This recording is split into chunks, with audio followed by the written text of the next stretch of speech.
Hi guys, so where do I even start? The timeline of what was happening so you can kind of understand the backstory.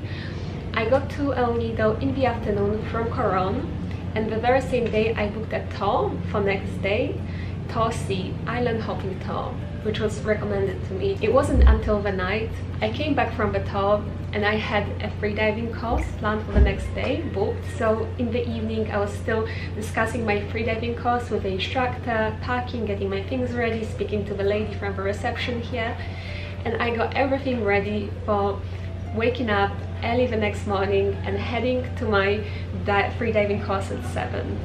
I felt normal, I didn't feel ill as such until I went to sleep, and I remember it so well because as this was happening I was sleeping, dreaming of being on a very rocky boat, being on this boat in very extreme waves, having seasickness. That's what I was dreaming about. And I remember in my dream I was confused because it's like, why do I feel so seasick? I don't usually tend to get seasick. Yeah, it's so rocky, but why do I feel so seasick? That was my dream. And then I woke up and I realized, okay, I'm in my room, I'm not on a yacht, and I'm still feeling very sick. And it was probably around midnight or 1 in the morning when this happened. And all throughout the night I was vomiting, I was sweating but feeling cold at the same time. I would see like black darkness and dots in front of me. As you can imagine, I became very weak and helpless. I had to cancel my freediving course, but that was the least of my worries because even in the morning I couldn't stop throwing up. I was trying to get some water down me because I started having extreme headache and backache from dehydration, I believe, and I was trying to drink some water but it would come straight out of me. This food poisoning could be because of 2 reasons actually.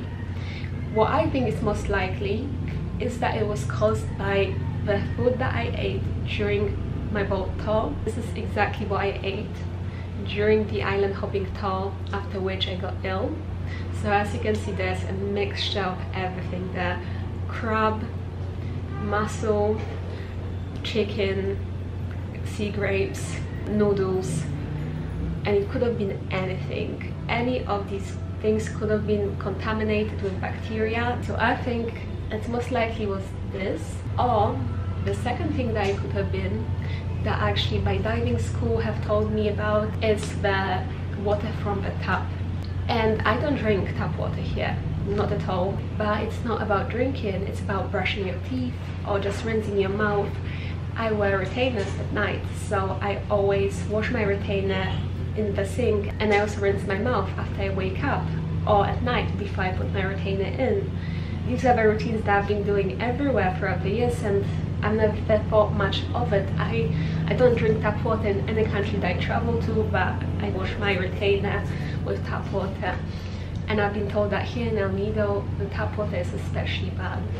And some people are more convinced that it happened because of tap water than the food that I was given during the tour. So it could be one of those things. I don't think it matters too much, but I think it's important for me to mention it here, just so you guys can be aware. If you are in El Nido, you have to be careful and use bottled water for everything, even for rinsing your mouth or brushing your teeth. That's what I've been told. Also, another friend of mine messaged me that her friend here in El Nido has a parasite in her, that she spent the whole day at the clinic. I don't know what's going to happen, but these things are common here. I'm not the only one. So anyone coming to El Nido, please stay safe, please be careful. I think I had food poisoning twice in my life, years ago, years and years ago. It's not something that I typically struggle with. I thought I had a pretty strong stomach. Maybe I don't, maybe I was just being too hopeful. I had some medicine with me that I always bring on my travels, even though I typically never have to use it. For example, 2 months in Thailand, eating street food, eating local food, eating like a local, I didn't have any problems, and I didn't use my medicine then, but I always bring it just in case. So I had some medicine, I took it, but it didn't really help so much. at least not at the time. So I ended up contacting the hotel's owner, and she contacted the hotel staff, and actually the response from my hotel, from my 2-star hotel that I'm staying at right now, called JB Hayden, couldn't have been the kindest, the most caring, the sweetest and most heartwarming experience I had in the Philippines. In how bad the situation kind of was for me at the time, and in how bad I felt, and I'm still feeling right now because I'm still very tired and very weak after this. I mean, I really can count myself blessed and lucky to be surrounded by such loving, kind-hearted people. They went above and beyond to help me out. I was solo traveling. I didn't have anyone I didn't even know anyone in El Nido at this point, because I have friends in Coron. I have friends who I met in Coron who are now in different parts of the Philippines, but not here in El Nido. I was just by myself, and the staff went above and beyond.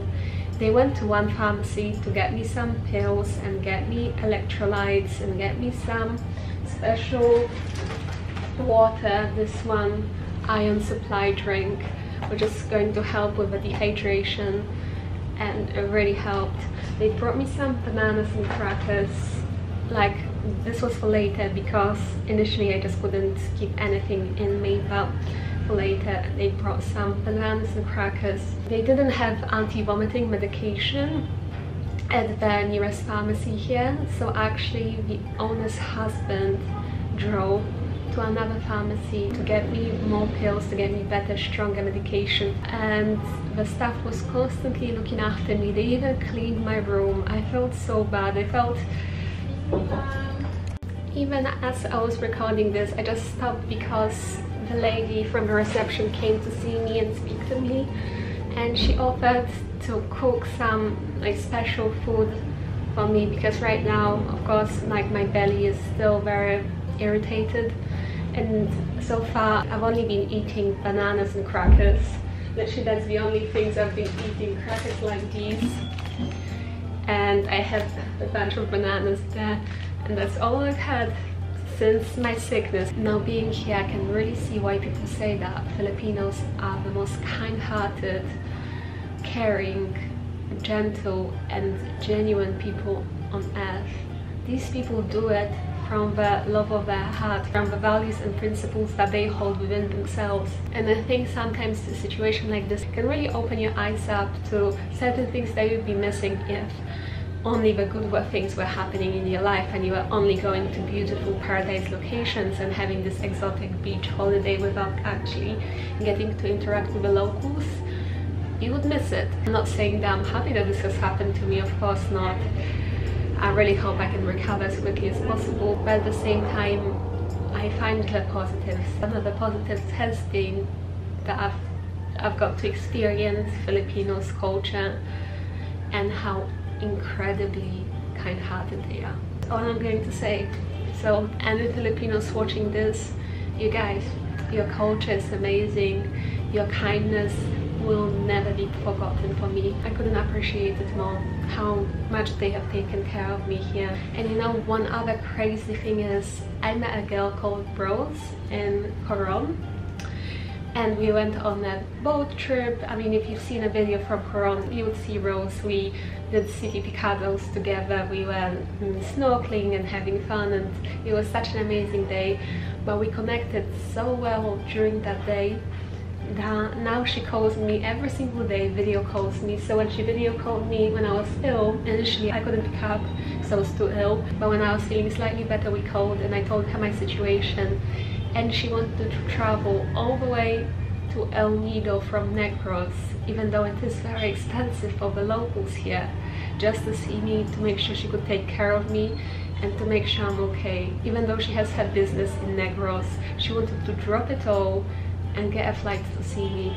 Often when I travel, the cultures surprise me in a very positive way, and so far traveling, especially solo, has brought a lot more positive experiences to my life with people than the negative.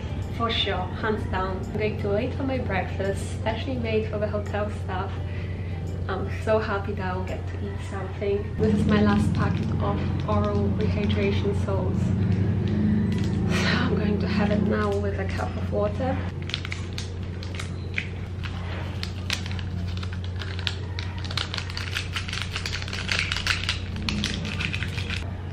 Flora also.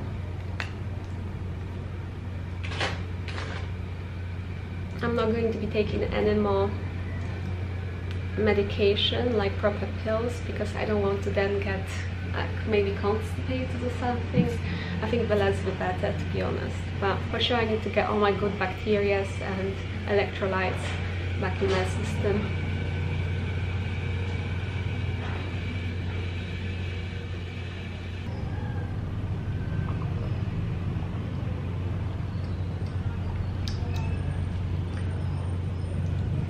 This is my breakfast for today. It looks quite modest, but hey, nobody told me getting food poisoning would be fun.